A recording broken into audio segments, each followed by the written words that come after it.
third round. UFC 111, presented by Tap Out, an expression of combat known worldwide, now available at tapout.com. Interesting that Greg Jackson told George to not pass, to stay on top of him but not pass. Posture up. He just wanted him to ground and pound this round.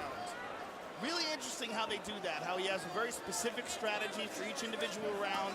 I mean, he's just really a master strategist. So much respect his fighters have for his ability to game plan, and not just game plan, but to adjust the fight plan as different things dictate needed adjustments in a matchup. Full guard by Dan Hardy. George is doing also exactly what he said, stand up in the guard and drop down big shots. There's a left, looking for the elbow. And all this grappling is really going to wear down Dan Hardy's arms and legs and make it even more difficult for him to do damage when they're standing up. Just like George did in the BJ Penn fight. And the John Fitch fight, and the Thiago Alves fight, and the Josh Koscheck fight. I mean, he has just this amazing ability to neutralize opponents. I mean, Thiago Alves is one of the most feared strikers in any division, and George really neutralized that, never took any damage in the fight, and pretty much took him down whenever he wanted to. Second Canadian following Carlos Newton in UFC history to hold a UFC championship. French Canadian. Good elbow by Been on a roll.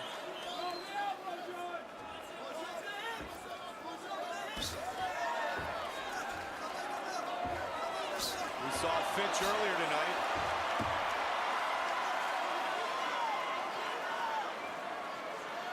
Hardy might have gotten poked in the eye, Joe. He's wiping out that eye now. He's really trying to rub it. Nearly armbarred early. St. Pierre with that wide base. Moving back to full guard again is Hardy. And George on top. Midway point of the title fight. And then you have to think right here is the reason why he hasn't passed the guard, because he doesn't even try, you know?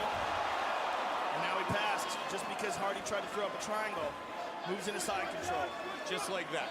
Just like that. I think he can do that anytime he wants.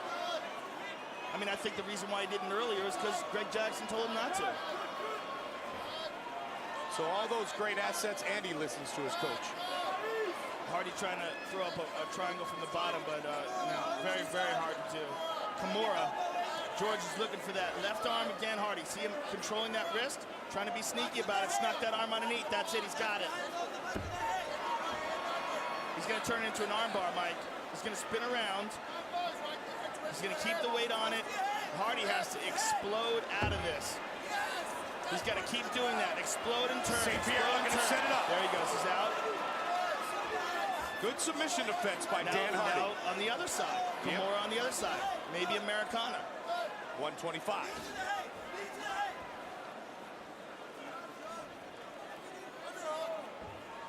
From the South Shore, St. Isidore, province of Quebec. Hardy's up. For how long? Not much. 2 seconds. Yep. Not even. Total control. Trying to rip that left leg out. Side control again. You know, I mean, that is the story of this fight, is George's grappling ability. It's incredible.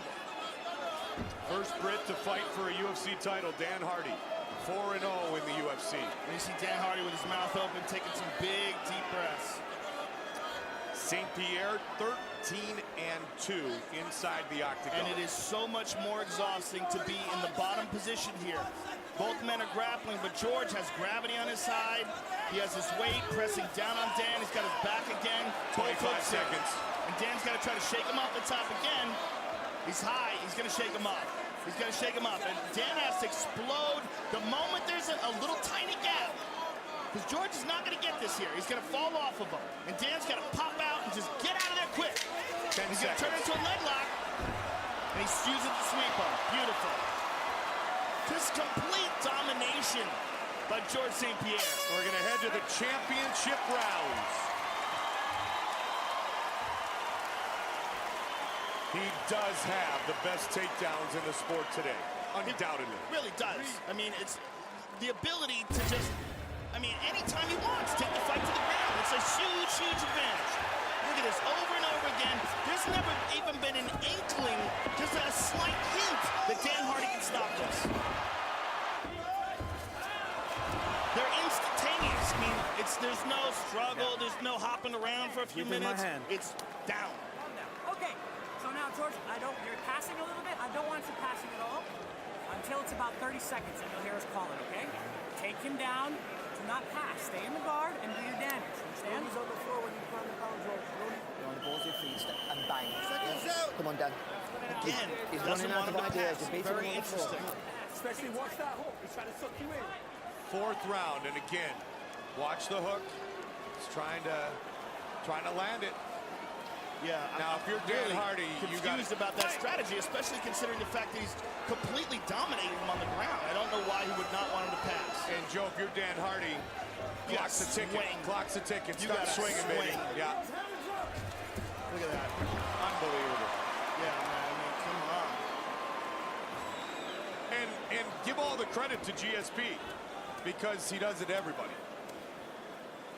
Well, who else would you give the credit to? No, I'm saying it's not that Dan Hardy doesn't have good takedown offenses. Oh, yeah. You know what I mean? It's look not at that. Full well, he's mount. trying to take advantage of something. He did it to John Fitch. He did it to Josh Full mount, Koscheck. and then the back again. And again, back to his feet. Drags him down the ground. He's done it to world-class wrestlers throughout his career. They're asking him to stand up.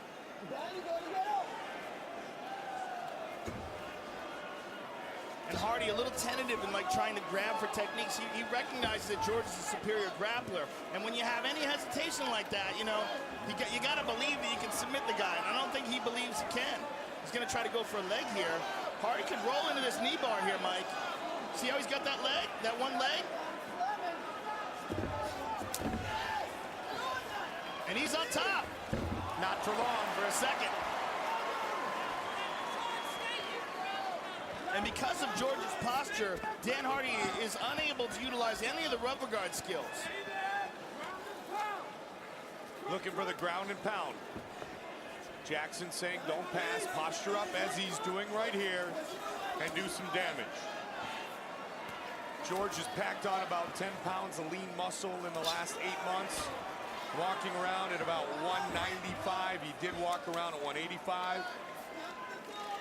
And here's the interesting point, Mike. If this fight keeps going the way it's going, George is winning the fight, but there's never been any significant damage other than that one armbar attempt. So, you know, will George be happy with this victory? Because, you know, he said before the fight, he wants to make sure that he stops this guy. He's stacking him now. He's in a good position here to land some shots. Went the distance with Fitch. 4 rounds with Penn, distance with Alves. Side control again. Look for those big knees to the body that George likes to deliver. He gets up way high in the air and drives him down. Nearly cranked the arm to completion very early in the fight.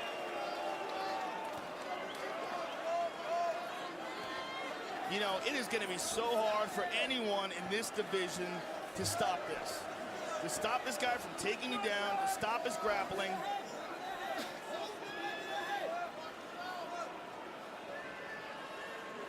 I mean, Dan's been able to defend himself fairly well on the ground to the point where he's not getting crushed. He hasn't gotten stopped yet, but